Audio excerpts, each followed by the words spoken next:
ಓದಲು ಅಂತ ಶಾಲೆಗೆ ಕಳುಹಿಸಿದರೆ ಒಂದು ಅಪ್ಪು ಮಗಳು ಮಾಡಿದ್ದೇನು ನೋಡಿ.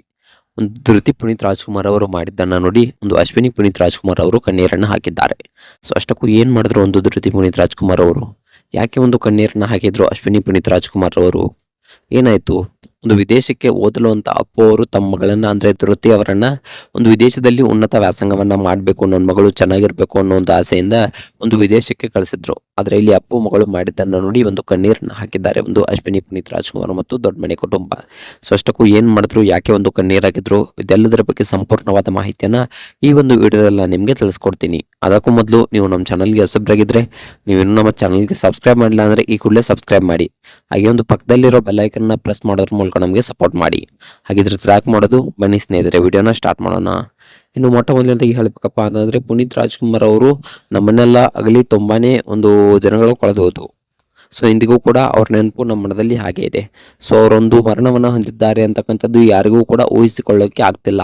ಎಂದಿಗೂ ಕೂಡ ನಮ್ಮ ಜೊತೆ ಯಾವತ್ತೂ ಕೂಡ ಇದ್ದಾರೆ. ಜೊತೆಗೆ ಇರದ ಜೀವ ಎಂದಿಗೂ ಜೀವಂತ ಅಂತಕ್ಕಂಥ ಮಾತನ್ನು ಹೇಳೋದ್ರ ಮೂಲಕ ಸೊ ಈ ಒಂದು ವಿಡಿಯೋನ ಸ್ಟಾರ್ಟ್ ಮಾಡೋಣ. ಇನ್ನು ಅಪ್ಪು ಅವರು ತುಂಬಾನೇ ಒಂದು ಆಸೆಯನ್ನು ಇಟ್ಕೊಂಡಿದ್ರು ತಮ್ಮ ಮಗಳ ಬಗ್ಗೆ. ಸೊ ಅದರಲ್ಲೂ ಧೃತಿ ಅವ್ರ ಮೇಲೆ ತುಂಬಾನೇ ಪ್ರೀತಿಯನ್ನು ಇಟ್ಕೊಂಡಿದ್ರು ಒಂದು ಪುನೀತ್ ರಾಜ್ಕುಮಾರ್ ಅವರು. ಸೊ ಒಂದು ಧೃತಿ ಅವರ ಮೇಲೆ ತುಂಬಾನೇ ಒಂದು ಪ್ರೀತಿಯನ್ನು ಇಟ್ಕೊಂಡು ಬಿಟ್ಟಿದ್ರು. ಸೊ ನನ್ನ ಮಗಳು ಏನಾದರೂ ಮಾಡಬೇಕು, ಅವಳು ಕಾಲ ಮೇಲೆ ಅವಳು ನಿಂತ್ಕೊಳ್ಬೇಕು ಆದಷ್ಟು ಬೇಗ.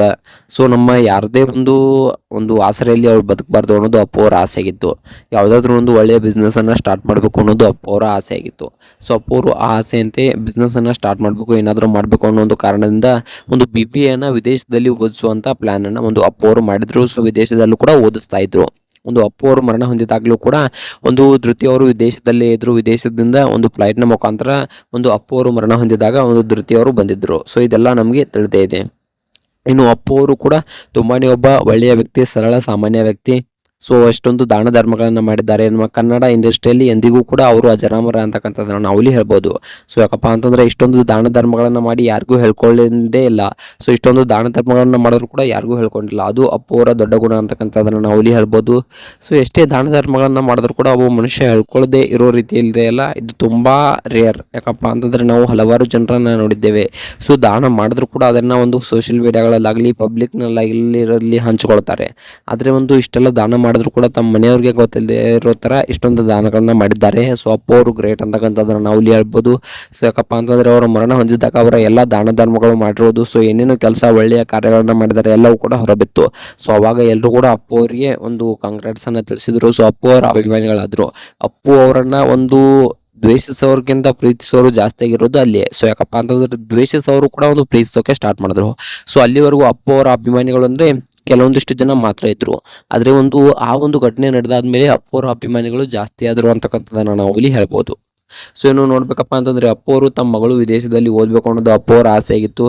ಸೊ ಆ ಒಂದು ಆಸೆಯಂತೆ ಅಪ್ಪು ಅವರು ತಮ್ಮ ಮಗಳನ್ನ ವಿದೇಶದಲ್ಲಿ ಓದೋಕೆ ಅಂತ ಇಟ್ಟಿದ್ರು. ಸೊ ಅದರಲ್ಲಿ ಅಪ್ಪು ಅವರ ಮಗಳು ಮಾಡಿದ್ದನ್ನು ನೋಡಿ ಒಂದು ಕಣ್ಣೀರನ್ನು ಹಾಕಿದ್ದಾರೆ ಅಶ್ವಿನಿ ಪುನೀತ್ ರಾಜ್ಕುಮಾರ್ ಅವರು. ಸೊ ಏನನ್ನ ಮಾಡಿದ್ರಪ್ಪ ಅಂತಂದರೆ ಒಂದು ಅಪ್ಪು ಅವರ ಮಗಳು ಒಂದು ವಿದೇಶದಲ್ಲಿ ಓದ್ತಾ ಇದ್ರು. ಸೊ ವಿದೇಶದಲ್ಲಿ ಒಂದು ಈಗಾಗಲೇ ಡಿಗ್ರಿ ಕಂಪ್ಲೀಟ್ ಆಗಿದೆ.